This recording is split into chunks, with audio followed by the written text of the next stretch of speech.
여러분, 오늘 아침 출근길에 무심코 지나친 그 골목 식당의 간판을 혹시 자세히 보신 적이 있나요? 어제까지만 해도 노란 조명이 켜져 있던 그곳에 오늘 갑자기 임대문의라는 투박한 종이 한 장이 붙어 있다면 여러분은 어떤 생각이 드시나요? 보통은 또 한 군데 망했네 하고 무심결에 지나치시겠죠? 하지만 그 종이 한 장 뒤에 숨겨진 잔혹한 진실을 알게 된다면 여러분은 결코 평소처럼 가벼운 발걸음을 옮기지 못하실 거예요. 지난해 대한민국 자영업자들이 이제는 정말 죽을 것 같다며 평생의 퇴직금과도 같은 노란우산 공제금을 찾아간 액수가 사상 처음으로 1조 원을 넘어섰거든요. 1조 원. 숫자가 너무 커서 감이 잘 안 오시죠? 매일 27억 원씩 1년 내내 누군가의 꿈과 생계가 공중분해 되었다는 뜻이에요. 지금 대한민국 거리는 겉으로 보기엔 평온해 보이지만 사실은 속에서부터 시커멓게 타들어가고 있는 거대한 공동묘지와 같습니다. 왜 2026년에 대한민국 사장님들은 폐업조차 마음대로 하지 못하는 좀비가 되었을까요? 열심히 일하면 잘 살 수 있다는 그 당연한 공식이 왜 이 골목에서는 더 이상 통하지 않는 걸까요? 오늘 이 긴 시간 동안 저는 그 비극적인 데이터의 이면과 플랫폼의 포식행위, 그리고 거대한 자본이 설계한 절망이 덫을 아주 밑바닥까지 파헤쳐보려고 해요. 이 기록은 단순히 누군가의 실패담이 아니라 우리 사회가 직면한 가장 거대한 붕괴에 대한 경고입니다. 자, 그럼 지금 당장 대한민국에서 가장 빠르게 사라지고 있는 말 그대로 멸종 위기에 처한 5가지 업종의 이야기부터 시작해 볼게요. 통계를 보면 정말 소름이 돋습니다. 요즘 사장님들 사이에서는 망하는 건 순서가 있지만 문 닫는 건 돈 있는 사람만 할 수 있다는 말이 돌거든요. 이게 무슨 소리냐고요? 가장 먼저 살펴볼 멸종위기 업종 5위는 바로 우리 동네 어디에나 있던 카센터예요. 예전엔 기름 냄새 풍기며 엔진오일 갈고 브레이크 패드 조여주던 사장님들 다들 기억하시죠? 그런데 지금 그분들이 설 자리가 정말 무섭게 사라지고 있어요. 20. 원인은 아주 명확합니다.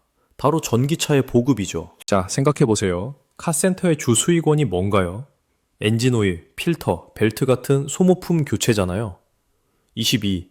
그런데 전기차에는 엔진이 없어요. 오일을 갈 일도, 벨트가 끊어질 일도 없죠. 차가 고장나지 않으면 카센터는 수익이 0원이 되는 구조예요.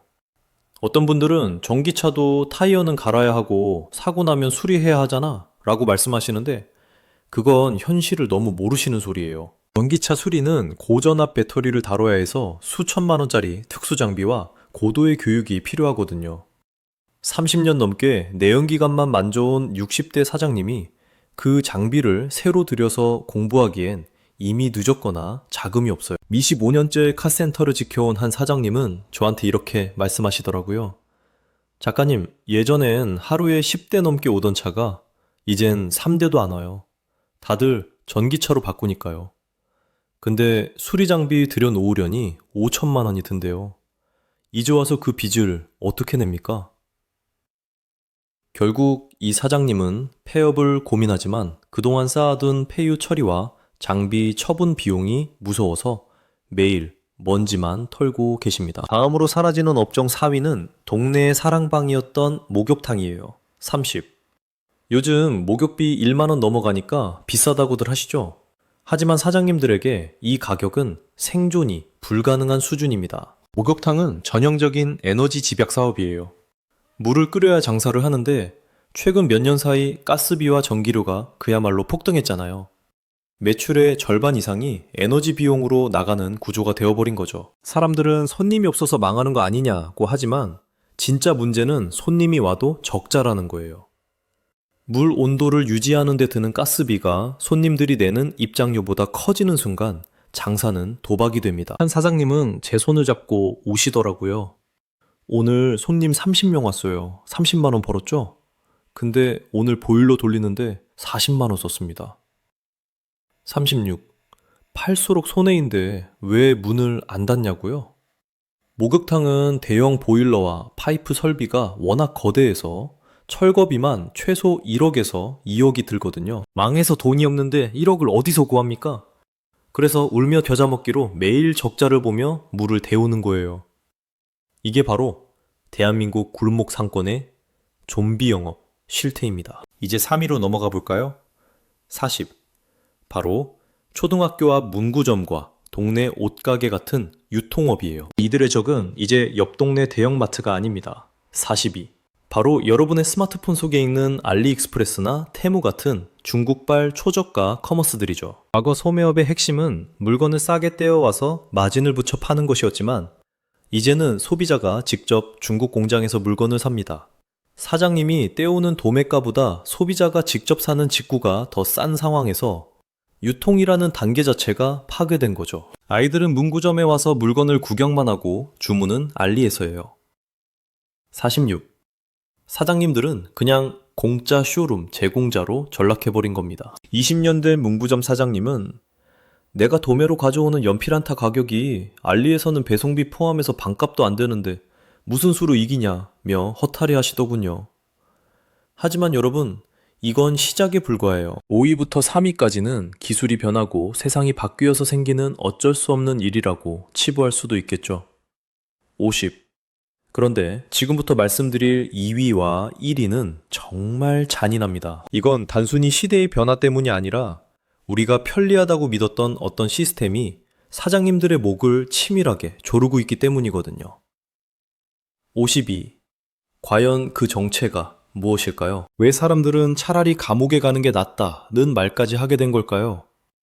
자, 이제 가장 많이 문을 닫고 있는 업종, 그 대망의 2위를 공개할 차례네요. 바로 한때 전문직의 상징이자 정보 권력의 정점이었던 공인중개사, 그리고 무인점포라는 이름으로 포장된 PC방과 노래방 같은 서비스업이에요.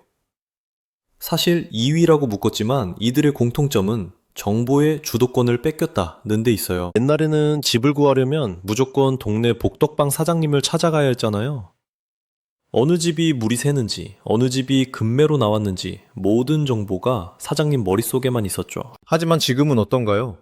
스마트폰 앱 하나면 실거래가부터 일조량, 심지어 층간소음 리뷰까지 다 나와요. 사람들은 이걸 정보의 민주화라고 부르지만 사장님들 입장에서는 권력의 상실이에요. 이제 중개업소는 집을 보여주는 가이드 역할로 전락했고 손님들은 중개 수수료 내는 걸 아까워하기 시작했죠. 더 기가 막힌 건 뭔지 아세요? 부동산 앱들이 이제 사장님들에게 막대한 광고비를 요구한다는 거예요. 한 달에 수백만 원씩 광고비를 안 내면 내 매물이 리스트 상단에 올라가지도 않아요. 손님은 줄었는데 플랫폼에 내야 하는 상납금은 계속 오르는 구조. 이게 지금 동네 부동산 사장님들이 줄폐업을 하는 진짜 이유예요. 무인 PC방이나 무인 카페도 마찬가지예요. 사람 안 쓰니까 돈 벌겠지 라고 생각하고 뛰어들지만 사실 그건 사장님의 몸을 갈아 넣는 디지털 감옥이나 다름없어요. 66. 옆 건물에 더 시설 좋은 무인 가게가 들어오면 속수무책으로 무너질 수밖에 없거든요. 인건비 아낀 게 아니라 사장님의 미래를 미리 땡겨 쓴 셈이죠. 68. 그리고 이제 가장 많이 문을 닫는 업종, 대망의 1위입니다. 예상하셨겠지만 바로 우리 삶에 가장 밀접한 음식점과 배달 전문점이에요. 대한민국에서 가장 창업하기 쉽지만 가장 잔인하게 무너지는 곳이 바로 이곳입니다. 여러분, 길 가다 보면 6개월 만에 간판이 바뀌는 치킨집, 카페들 자주 보시죠? 왜 그럴까요? 그분들이 게을러서일까요? 아니에요. 지금 대한민국 외식업계는 팔수록 손해보는 구조라는 거대한 늪에 빠져 있습니다. 한번 냉정하게 계산을 해볼까요? 여러분이 18,000원짜리 치킨 한 마리를 배달 앱으로 시켰다고 가정해보세요. 사장님 손에 얼마가 남을 것 같으세요? 일단 닭 한 마리 값에 기름값, 파우더, 무, 콜라, 포장 박스까지 하면 재료비만 8,000원에서 9,000원이 나가요. 여기에 배달앱 중개 수수료가 약 10%면 1,800원이죠? 카드 결제 수수료랑 부가세 별도로 떼고요. 결정적으로 여러분이 내는 배달비 말고 사장님이 따로 부담하는 배달 대행료가 건당 3,000원에서 4,000원씩 나갑니다. 78. 자, 18,000원 팔아서 이것저것 다 떼고 나면 사장님 손에 쥐어지는 건 고작 1,000원, 많아야 2,000원이에요. 여기서 가게 월세 내고 전기세 내고 알바비 주면 80. 사장님은 한 달 내내 쉬지도 못하고 닭을 튀겨도 자기 월급조차 못 가져가는 거예요. 그런데 더 무서운 사실은 이렇게 적자가 나는데도 사장님들은 배달앱을 끌 쓸 수가 없다는 거예요. 왜냐고요? 앱을 끄는 순간 그 가게는 세상에서 사라지는 거나 마찬가지거든요. 예전엔 전단지라도 돌렸지만 요즘 누가 전단지 보고 전화하나요? 다 앱으로 주문하죠. 결국 사장님들은 플랫폼이라는 거대한 포식자에게 내 피 같은 수익을 다 떼어주면서도 주문 한 건이 간절해서 새벽까지 불을 켜고 있는 거예요. 이건 장사가 아니라 디지털 소장농이라는 표현이 더 정확할 것 같습니다. 그런데 여러분, 제가 지금까지 말씀드린 이 5가지 업종의 비극보다 더 소름 끼치는 진실이 하나 더 있어요. 장사가 안 되면 접으면 되잖아 라고 쉽게 말씀하시는 분들, 이 말을 꼭 들으셔야 합니다. 88. 지금 대한민국에는 망하고 싶어도 돈이 없어서 목망하는 사장님들이 넘쳐나고 있어요. 이게 무슨 말이냐고요? 바로 폐업 비용 때문이에요. 93가 임대차 계약서에는 원상복구 의무라는 아주 무서운 조항이 있습니다. 제가 들어올 때 했던 인테리어, 주방 설비, 간판 이걸 다 뜯어내고 처음 그 빈 콘크리트 상태로 돌려놓으라는 뜻이죠. 92. 식당 하나 폐업하는 데 들어가는 철거비가 적게는 1,000만 원에서 많게는 3,000만 원씩 들어요. 장사가 안 돼서 빚 뒤에 앉은 사장님들에게 2,000만 원이라는 현금이 있을까요? 당연히 없죠. 94. 여기에 밀린 월세와 관리비, 대출 중도 상환 수수료까지 합치면 문 하나 닫는 데만 5천만 원이 필요할 수도 있습니다. 그래서 사장님들은 선택을 합니다. 폐업할 돈이 없어서 매달 200만 원씩 적자를 보면서도 꾸역꾸역 문을 여는 거예요. 최 1,000만 원을 한꺼번에 구할 수는 없지만 매달 생기는 적자는 어떻게든 대출로 메꾸거나 가족들 손을 빌려 버틸 수 있거든요. 그렇게 시간만 끌면서 빚은 눈덩이처럼 불어나고 가게는 점점 생기를 잃어가는 좀비 상가가 되어가는 겁니다. 98. 지금 우리가 매일 지나는 번화가의 화려한 간판들 뒤에는 사실 이런 처절한 생존 게임이 벌어지고 있어요. 하지만 여기서 끝이 아닙니다. 사장님들의 목을 죄는 또 다른 보이지 않는 손이 있어요. 100. 바로 중국의 초저가 공습, 알리와 테무 같은 이른바 시커머스입니다. 아까 제가 3위 업종으로 소매업을 말씀드렸죠? 102. 이건 단순히 물건을 싸게 파는 수준을 넘어섰어요. 대한민국 자영업의 근간을 이루는 유통 생태계를 통째로 파괴하고 있거든요. 예전에는 남대문이나 동대문에서 물건을 떼어오던 사장님들이 있었고 그 밑에 도매상이 있었고 또 그 밑에 소매상이 있었어요. 이 수많은 단계가 다 일자리였고 먹거리였죠. 106. 그런데 지금은 소비자가 중국 공장과 다이렉트로 연결됩니다. 중간에 있던 수십만 명의 자영업자가 순식간에 낙동강 오리알이 된 거예요. 한번 생각해 보세요. 우리가 예전엔 급하게 필요하면 동네 문구점 가고 옷가게 가서 입어보고 샀잖아요. 지금은 어떤가요? 급한 거 아니면 알리에서 사지 뭐 5일이면 오는데 라는 생각이 지배적이죠. 110. 가격 차이가 3배, 4배씩 나버리니까 애국심이나 이웃사랑만으로는 이 경쟁을 이길 수가 없어요. 거대한 자본과 기술이 결합한 이 공습 앞에 동네 사장님들은 그냥 맨몸으로 총알바지가 되고 있는 겁니다. 밀리비. 그런데 진짜 화가 나는 건 뭔지 아세요? 이런 위기 상황에서도 사장님들을 보호해줄 안전망이 거의 없다는 거예요. 일빅사. 직장인들은 실직하면 실업급여라도 나오죠. 자영업자들은요, 가게문 닫는 순간 그동안 부었던 세금이며 건강보험료며 아무 소용 없습니다. 116. 당장 내일 먹고 살 길 막막한데 은행에서는 장사 안 된다는 소식 듣고 대출금 갚으라고 독촉 전화부터 옵니다. 빚을 갚기 위해 또 빚을 내는 이 잔인한 굴레. 대한민국 자영업자 대출 총액이 1,000조 원을 돌파했다는 뉴스가 남의 나라 이야기처럼 들리시나요? 118. 이건 언제 터질지 모르는 시한폭탄이고 그 폭탄에 도화선은 이미 타 들어가고 있습니다. 자, 그런데 말이죠. 이 부채 1,000조 원이라는 숫자 뒤에는 더 어두운 그림자가 숨어 있습니다. 120. 바로 다중채무자의 급증이에요. 은행 한 곳에서만 빌린 게 아니라 저축은행, 카드론, 심지어 대부업체까지 손을 뻗은 사장님들이 전체의 절반을 넘어서고 있다는 통계가 나왔습니다. 122. 이건 무슨 뜻일까요? 이미 정상적인 방법으로는 생존이 불가능하다는 고백입니다. 카드 돌려막기로 하루하루를 연명하며 밤에는 대리운전을 하고 낮에는 손님 없는 가게를 지키는 사장님들의 눈물을 여러분은 상상이나 하실 수 있나요? 124. 사실 진짜 무서운 이야기는 이제부터 시작이에요. 자영업의 붕괴가 단순히 사장님들만의 문제일까요? 126. 아니요. 이건 조만간 여러분의 지갑, 여러분의 일자리, 그리고 우리 아이들의 미래까지 송두리째 흔들게 될 거니까요.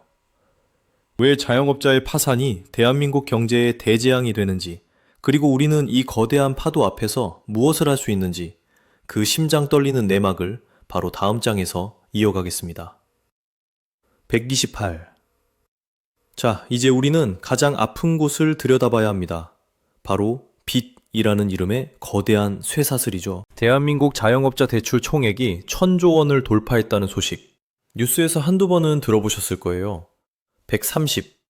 하지만 이 1,000조라는 숫자가 여러분의 이웃, 그리고 여러분의 삶과 어떻게 연결되어 있는지 구체적으로 생각해 보신 적이 있나요? 이 1,000조 원은 단순히 큰 숫자가 아닙니다. 이건 매일 밤 잠을 이루지 못하고 천장을 바라보는 수백만 명의 한숨이 모인 무게예요. 백서 우리가 먼저 짚고 넘어가야 할 오해가 하나 있습니다. 인터넷 댓글이나 일부 차가운 시선을 보면 이런 말들이 많아요. 자영업자들 장사 잘 될 때 세금 제대로 안 내고 외제차 타고 해외여행 다니더니 이제 와서 징징대냐 고요.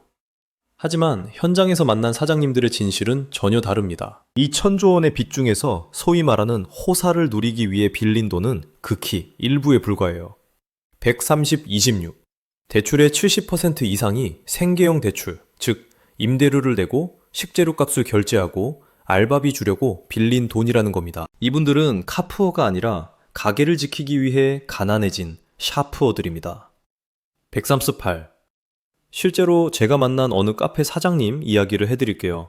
이분은 5개의 신용카드를 돌려막으며 하루하루를 버티고 계셨어요. 카드 결제일이 오면 A카드 현금 서비스를 받아서 B카드 대금을 막고 다음 달엔 C카드론을 받아서 A카드를 메꾸는 식이죠.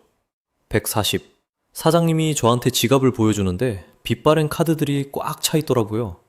작가님, 이번 달엔 이자만 200만 원이 나갔어요. 커피 한 잔 팔아서 500원 남는데 도대체 몇 잔을 팔아야 이자를 낼 수 있을까요?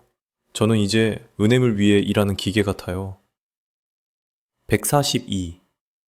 이 사장님은 인터뷰 내내 마른 세수를 하셨습니다. 밤에는 대리운전까지 뛰며 번 돈을 고스란히 은행에 갖다 바치면서도 가게 문을 닫으면 당장 대출금을 전액 상환해야 한다는 압박 때문에 오늘도 새벽같이 나와 에스프레소 머신을 켭니다. 이것이 2026년 대한민국 자영업의 민낯입니다. 144. 그런데 더 무서운 건 이 빚의 성격이 변하고 있다는 거예요. 예전엔 금리가 낮을 때 빌린 돈이었지만 이제는 고금리의 늪에 빠져 있습니다. 연체율이 치솟고 있다는 건 이미 돌려막기도 한계에 다다랐다는 신호죠. 146. 1금융권에서 거절당한 사장님들이 2금융권, 그리고 결국 연이자 20%가 넘는 대부업체로 밀려나는 과정을 보면 정말 피눈물이 납니다. 이건 단순히 한 개인의 파산으로 끝나지 않아요. 148. 자영업자가 무너지면 그들에게 돈을 빌려준 금융권이 흔들리고 결국 국가경제 전체가 휘청이는 도미노 현상이 시작되는 겁니다. 그럼 여기서 질문이 하나 생길 수 있죠. 그렇게 힘들면 정부가 빚을 다 탕감해주면 되는 거 아냐? 라고요. 150. 하지만 이건 말처럼 쉽지 않습니다. 도덕적 해이라는 논란도 있고 국가 재정에도 한계가 있으니까요. 그래서 나온 대책들이 새 출발 기금이나 채무조정 프로그램 같은 것들인데 현실은 여전히 문턱이 높습니다. 152. 사장님들은 서울대로 다니다가 장사 다 망하겠다고 하소연하시죠. 구조적으로 사장님들을 벼랑 끝으로 밀어넣는 시스템은 그대로인데 그 밑에 아주 얇은 그물 하나 쳐놓고 보호하고 있다고 생색내는 꼴이나 다름없어요. 154. 자, 이제 시선을 조금 더 넓혀서 우리 동네 이야기를 해볼까요? 자영업의 몰락은 단순히 사장님 한 명의 불행에서 멈추지 않습니다. 이건 우리 공동체가 무너지는 서막이에요. 156. 한번 상상해보세요. 여러분이 살고 있는 아파트 상가, 매일 걷던 번화가의 가게들이 하나둘 문을 닫고 텅 빈 유령 상가가 된다면 어떤 일이 벌어질까요? 가장 먼저 찾아오는 건 소비의 실종입니다. 158. 식당 사장님이 돈을 벌어야 옆집 세탁소에 옷을 맡기고 옷가게 사장님이 잘 돼야 동네 학원에 아이를 보내죠. 자영업자는 지역 경제의 실핏줄 같은 존재예요. 이 혈관이 막히면 지역 경제는 괴사하기 시작합니다. 160. 상가가 비면 유동인구가 줄어들고 밤이 되면 거리는 어두워지죠. 이는 곧 치안 불안으로 이어지고 결국 동네 전체의 부동산 가치까지 떨어뜨리는 로컬 블랙홀 현상을 만듭니다. 실제로 신도시의 화려한 상가들이 분양 실패와 폐업으로 유령 도시처럼 변한 사례, 요즘 심심치 않게 뉴스에 나오잖아요. 그게 남의 일이 아닙니다. 또한 자영업의 몰락은 대한민국 중산층의 붕괴를 의미합니다. 우리나라 고용의 20% 이상을 자영업이 책임지고 있어요. 대기업이 뽑는 인원보다 훨씬 많은 사람이 골목 상권에서 먹고 삽니다. 이들이 무너진다는 건 수백만 명의 중산층이 빈곤층으로 추락한다는 뜻이고, 이는 고스란히 국가의 복지 비용 부담으로 돌아옵니다. 결국 우리가 낸 세금으로 그 고통을 메꿔야 한다는 거죠. 168. 여기서 우리는 플랫폼 자본주의의 잔인함을 다시 한번 언급하지 않을 수 없습니다. 배달앱, 숙박앱, 택시앱. 우리는 편리함이라는 이름 아래 이 플랫폼들을 사용하지만 그 이면에는 소상공인들의 고혈이 짜여나오고 있습니다. 170. 플랫폼은 리스크를 지지 않아요. 가게가 망하든 말든 그들은 중개 수수료와 광고비를 챙깁니다. 오히려 가게들이 치열하게 경쟁할수록 플랫폼의 수익은 늘어나는 기이한 구조죠. 사장님들이 플랫폼에 내는 광고비가 임대료보다 많아진 상황. 이게 과연 정상적인 시장 경제라고 볼 수 있을까요? 중국의 초저가 공습인 알리와 테무 이야기도 더 깊게 들어가 봐야 합니다. 이들은 단순히 물건을 싸게 파는 게 아니라 우리나라의 소규모 제조사와 유통사를 고사시키고 있습니다. 동네 문구점 사장님이 1,000원에 팔던 지우개를 알리에서 배송비 포함 200원에 팔면 사장님은 어떻게 버텨야 할까요? 176. 이건 경쟁이 아니라 침공입니다. 국경 없는 이 거대한 자본의 흐름 앞에 우리 동네 사장님들은 방패도 없이 창칼 앞에 선 보병들과 같아요. 107-8. 품질이 나쁘니 결국 국산을 찾을 것이라는 안일한 생각은 이제 버려야 합니다. 그들은 막대한 데이터를 바탕으로 한국 소비자의 입맛에 맞게 빠르게 진화하고 있거든요. 180. 하지만 여러분, 제가 오늘 이 암울한 이야기를 긴 시간 동안 하는 이유는 단순히 절망하기 위해서가 아닙니다. 우리가 이 구조적 결함을 정확히 직시해야만 해결책도 찾을 수 있기 때문이에요. 자영업은 단순히 물건을 파는 장사가 아니라 우리 이웃의 삶이자 지역의 문화입니다. 이들이 사라진 자리를 대형 프랜차이즈와 글로벌 플랫폼이 채우게 놔두는 것은 우리 삶의 다양성과 자율성을 포기하는 것과 다름없습니다. 그렇다면 우리는 무엇을 할 수 있을까요? 거창한 구호보다 중요한 건 아주 작은 실천입니다. 186. 배달앱 대신 직접 전화해서 주문하는 수고로움, 지역 화폐를 사용하는 관심, 그리고 장사 안 돼서 어쩌냐는 따뜻한 말 한마디가 사장님들에게는 마지막 생명줄이 될 수 있습니다. 무엇보다 정부와 정치권이 자영업자를 표로만 보는 게 아니라 경제의 핵심 주체로 인정하고 플랫폼의 횡포를 막는 강력한 법적 장치를 마련하도록 우리가 끊임없이 목소리를 내야 합니다. 자, 그런데 여기서 우리는 한 가지 더 뼈아픈 질문을 던져야 합니다. 왜 청년들은 여전히 이 불타는 지옥으로 뛰어드는가 하는 점이죠. 190. 취업문은 좁고 직장 생활은 불안하니 결국 최후의 선택지로 자영업을 택하는 청년들이 줄을 잇고 있습니다. 하지만 준비 없는 창업은 곧 예정된 파멸입니다. 192. 프랜차이즈 본사의 감언이설에 속아 전세자금을 털어넣고 1년 만에 빚쟁이가 되어 나오는 청년들의 눈물. 그 비극은 왜 멈추지 않는 걸까요? 이어지는 이야기에서는 프랜차이즈의 화려한 포장 속에 감춰진 가혹한 계약 조건과 청년 창업자들이 반드시 알아야 할 창업의 지옥도에 대해 아주 생생한 사례를 통해 전달해 드리겠습니다. 109-104. 또한 이 모든 위기 속에서도 나만의 독보적인 가치를 만들어 살아남은 소수 사장님들의 비밀, 그 희망의 실마리도 함께 찾아보겠습니다. 자, 이제 우리는 조금 더 깊고 어두운, 하지만 너무나도 많은 분이 안전한 대안이라고 믿고 발을 들이는 프랜차이즈의 세계에 대해 이야기해 보려고 합니다. 196. 여러분, 퇴직하고 나서 혹은 청년들이 처음 창업할 때 가장 먼저 알아보는 게 뭔가요? 보통은 내 기술이 없으니 유명 브랜드 가맹점이나 해야겠다라고 생각하시죠. 본사에서 재료 다 주고 레시피 알려주고 홍보까지 해주니까 안전할 거라고 믿으면서요. 하지만 그 화려한 조명과 깔끔한 인테리어 뒤에는 가맹점주의 고혈을 짜내는 정교한 시스템이 설계되어 있습니다. 사실 프랜차이즈 본사는 장사가 안 될 때 리스크를 함께 지는 파트너가 아니에요. 그들은 가맹점주가 망하든 말든 돈을 버는 공급업자에 가깝습니다. 이건 우리는 물류 마진의 덫이라고 불러요.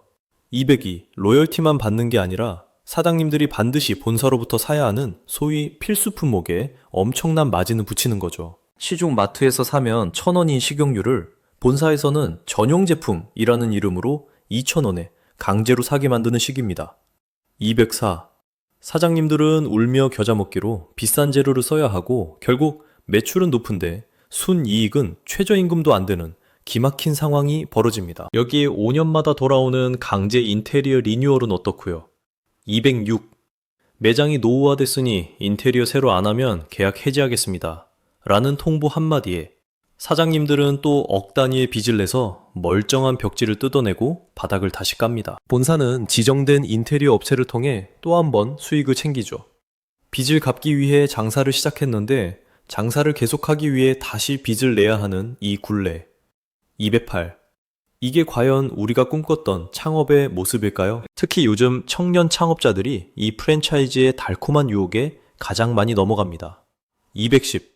취업은 안 되고 부모님께 손 벌리기는 미안하니 전세자금을 빼거나 청년 창업 대출을 받아 카페나 탕후루집, 마라탕집 같은 유행하는 업종에 뛰어듭니다. 하지만 유행은 짧고 빚은 깁니다. 유행이 지나가는 순간 권리금은커녕 시설비도 못 건지고 나오게 되죠. 212. 20대 30배라는 가장 빛나는 시절을 주방 구석에서 빚을 갚기 위해 보내다가 결국 남은 건 신용 불량자라는 딱지뿐인 청년들의 사례를 볼 때면 정말 가슴이 미어집니다. 그런데 말이죠. 이런 개인적인 고통보다 더 큰 문제는 자영업자들의 정신적 붕괴예요. 자영업은 세상에서 가장 고독한 직업입니다. 아파도 쉴 수 없고 명절에도 문을 열어야 하죠. 하루 14시간 넘게 가게에 갇혀 지내다 보면 사회적 관계는 단절되고 우울증이 찾아오기 쉽습니다. 216. 내가 잘못해서 망한 거야. 내가 무능해서 빚을 거야. 라며 모든 화살을 자기 자신에게 돌립니다. 하지만 제가 오늘 내내 강조했듯이 이건 여러분의 잘못이 아닙니다. 218. 플랫폼의 독점, 대기업의 횡포, 에너지 비용 폭등, 그리고 무분별한 과잉 경쟁을 방치한 우리 사회의 구조적 결함 때문이에요. 우리는 이제 인정해야 합니다. 대한민국 자영업은 이미 임계점을 넘었습니다. 220. OECD 국가 중 자영업자 비중이 비정상적으로 높은 이 기형적인 구조를 바꾸지 않으면 우리는 매년 1조 원, 2조 원의 폐업 공제금이 나가는 것을 지켜보며 함께 침몰할 수밖에 없습니다. 이제 창업 권하는 사회가 아니라 안전하게 퇴장할 수 있는 사회를 만들어야 합니다. 220. 망했을 때 인생이 끝나는 게 아니라 다시 도전할 수 있는 튼튼한 그물망을 짜야 한다는 뜻입니다. 자, 이제 기나긴 이야기를 마무리할 시간이 다가오고 있네요. 224. 오늘 우리는 1조 원이라는 비극적인 숫자로 시작해서 멸종위기 업종들의 처절한 사투, 플랫폼이라는 포식자의 횡포, 그리고 1천조 원의 부채가 가져올 공동체의 붕괴의 위험성까지 아주 깊이 있게 들여다봤습니다. 이쯤 되면 그래서 희망은 없는 건가? 라는 질문이 드실 거예요. 226. 솔직히 말씀드리면 예전처럼 열심히만 하면 누구나 성공하는 시대는 끝났습니다. 하지만 이 거대한 붕괴 속에서도 살아남는 분들은 분명히 존재합니다. 228. 그분들의 특징은 딱 하나예요. 플랫폼에 의존하지 않고 나만의 대체 불가능한 가치를 만든다는 것. 배달앱 정수에 목매는 대신 우리 동네 단골들의 이름을 외우고 대형 프랜차이즈가 흉내낼 수 없는 사장님만의 철학을 가게에 입히는 분들입니다. 230. 디지털이 세상을 지배할수록 사람들은 오히려 더 인간적인 연결을 갈구하기 때문이죠. 하지만 이런 개인의 노력도 사회적 변화가 뒷받침되지 않으면 모래성일 뿐입니다. 232. 우리는 요구해야 합니다. 배달 플랫폼의 수수료 상한선을 정하고 거대 자본의 무분별한 골목 침탈을 막으며 자영업자도 직장인처럼 최소한의 사회보장 제도를 누릴 수 있는 세상을요. 그게 바로 우리가 낸 세금이 가장 가치 있게 쓰이는 길이고 우리 공동체의 허리를 지키는 유일한 방법입니다. 234. 오늘 여러분이 이 영상을 통해 목격한 1조 원의 비명은 결코 남의 일이 아닙니다. 여러분의 부모님, 형제, 그리고 내일의 여러분이 겪을 수 있는 현실이죠. 236. 하지만 우리가 이 진실을 외면하지 않고 함께 고민하기 시작할 때 그 비명은 변화를 향한 강력한 목소리로 바뀔 수 있다고 믿습니다. 마지막으로 지금 이 순간에도 손님 없는 가게에서 휴대폰만 바라보며 한숨 짓고 계실 전국의 사장님들께 감히 한 말씀 올리고 싶습니다. 238. 사장님, 절대 자신을 탓하지 마세요. 당신은 무능한 게 아니라 너무나 가혹한 전쟁터에서 맨몸으로 싸우고 계신 영웅들입니다. 오늘 밤엔 잠시라도 가게 걱정 내려놓으시고 고생한 자신을 위해 따뜻한 밥 한 끼 꼭 챙겨 드셨으면 좋겠습니다. 240. 오늘 대한민국 자영업의 슬픈 보고서를 끝까지 들어주셔서 진심으로 감사합니다. 여러분의 소중한 의견을 댓글로 남겨주세요.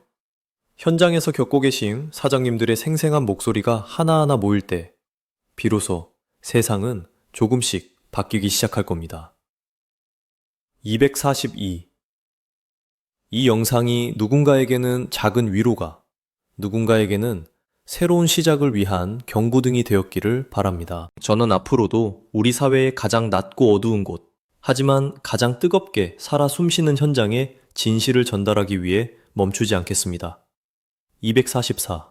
여러분의 응원이 이 길을 계속 가는 가장 큰 힘이 됩니다. 내용이 도움이 되셨다면 주변에 널리 공유해 주시고 더 깊은 통찰력을 얻고 싶다면 구독과 알림 설정도 잊지 마세요. 246. 자, 그럼 오늘 훅에서 던졌던 질문에 대한 답을 드리며 진짜 마칠게요. 1조 원의 비극을 멈추기 위해 우리가 당장 해야 할 일은 무엇일까요? 그것은 바로 관심입니다. 248.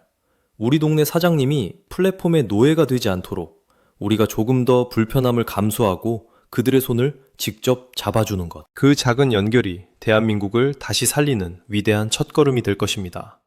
250. 함께 해주신 여러분, 다시 한번 진심으로 감사드립니다. 다음에도 더 깊이 있고 진정성 있는 이야기로 돌아오겠습니다. 252. 지금까지 지식위드였습니다. 안녕히 계세요.